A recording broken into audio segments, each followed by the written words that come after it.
If you still don't understand how troops strategy works in Call of Dragons, you'll lose every major event, even if your power is high. Today I'm going to show you troop strategy that carries players from the early game all the way to the strongest world and greatest heights. Hit the like if you want more strategy guides like this. So here's what we're going to cover in this video: the biggest troop mistake players make in the early game, the correct early game troop strategy, start saving troops instead of training them. We're going to talk about strongest world and the greatest height one by one. So let's start talking about the early game. First thing first is most players is going to achieve tier 3 very fast. Now what is the difference between tier 3 and a tier 4? As you can see here, this is actually the difference. It's not crazy difference like between tier 4 and tier 5. So by training more tier 3, it's just going to increase the number of troops you're going to have. Obviously tier 5 is going to be more, how to say, more advanced, more doing damage, more survivability, more from everything, but you're going to have the numbers. This is the early strategy, and maybe you can only get like one tier 4 legion for your main troop, where you know you're fighting, or if you have like one legion, if you have like 2 legions, maybe you can make like 600k from your main troop tier 4, but the rest keep tier 3. And I'm going to explain you why later in this video, where we're going to talk about strongest world and the greatest heights, because in this video you're going to learn how with a single troop you're going to achieve rewards in the strongest world, and you're going to get your city team or city skin in Call of Dragons. So the tier 3 is going to give you more troops by numbers from tier 4, but keep the tier 4 like how many legions you're having, the best legion you're having. You can have, for example, let's say Lilia Velin, and if you're mage main, and Bertrand Tocher, you're in the generation 2, so you have these 2 legions. Just keep like 600 Celestials there, rest keep tier 3. So why you have to keep this tier 3? Here we're jumping over the how to prepare for the strongest world event. Now right now we're having the strongest world. If I open, you're going to see strongest world. This is day 1.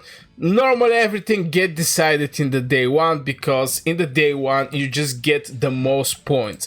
In the day 5 you're still going to receive points for training, but you can see training tier 5 is 80 points, but at day 1 training tier 5 is 100 points. So you see 20 points per troop is the difference, which is huge. Now let's talk about the tier 3. What this tier 3 is going to help you?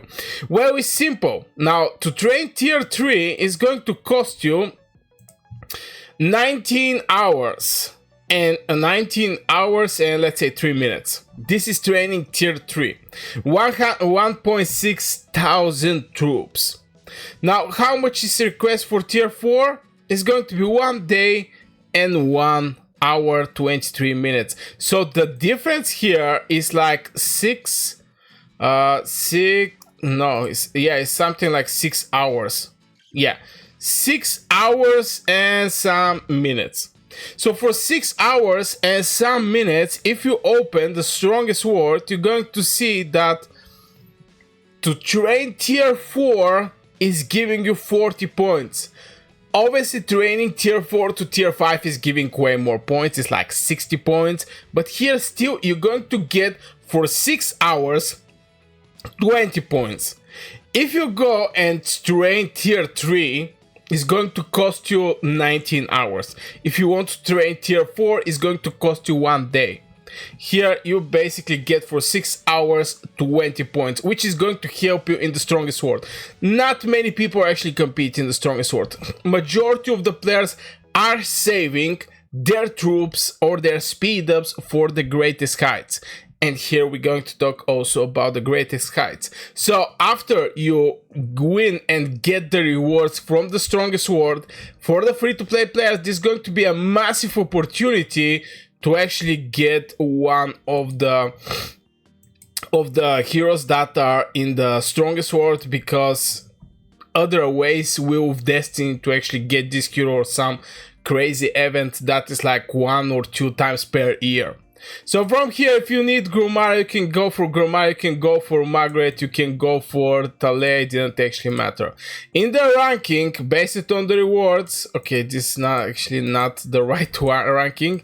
Yeah, here you can see that even rank 25 is going to get Margaret. So you're going to be able to get Margaret at the end of the day. Very, very important if you're in the top 25. So by going and doing this transformation from tier 3 to tier 4, you're going to actually boost by about 20 points for 6 hours. Now from there, where we're going, the next stop is going to be a greatest heights. Now right now I'm not having greatest heights event. It's still not here. Maybe it's going to come at one point. No, the greatest heights is still not here. I don't know when this video, most likely this video is going to come today online, but anyway, for the greatest heights, you're going to train from tier 4 to tier 5. Now let's say that the strongest sword is the same like greatest heights. I'm not like 100% sure how much was the point system there, but training the tier 4 to tier 5 is way more efficient there. So you're winning the strongest sword by going from tier 3 to tier 4, 6 hours, 20 points. Now you're going from tier 4 to tier 5. And do the same over and over again. Tier 3, tier 4, strongest sword. Tier 4, tier 5, greatest heights. Now some people are going to say, but Burgas, I'm going to need like 1 year till I open tier 5. I understand. We always been there. But since the majority of my audience is endgame players, this is how this is my suggestion for them. If you're not having tier 5, try to compete with tier 3 to tier 4. And again, just have, if for example you're having 2 very solid, very important to be very solid legion, make them tier 4, rest keep tier 3. And after at event like this where you're needing some hero, because not all the heroes you're going to be able to have, especially if you're a free-to-play player. Yeah, you can have the heroes from Wikispin, no issue, but from the strongest sword, the only way is to buy a bundle, or I don't remember if there's some kind of event except the Wheel of Destiny where you can get one of those heroes that are here. So you have to be smart, you have to play smart to actually get the hero. The one time you get the hero, the summoning, this is all you actually need. This is all you actually need. So yeah, guys, I don't want to make this video more longer. This is what I was thinking lately to actually proceed in my in the events, how to actually do them and be more efficient. I decided to actually share this strategy because after all, sharing the strategy, valuable strategy with my audience is more important from this, you know, to just keep the things for me and not sharing this with my viewers. So let me know your comments in the comments below. Don't forget to hit one like on the video if you enjoyed so far, and if you agree. If you don't agree, just let me know what you think in the comments below. Great day, wish you great day, and see you in the next video.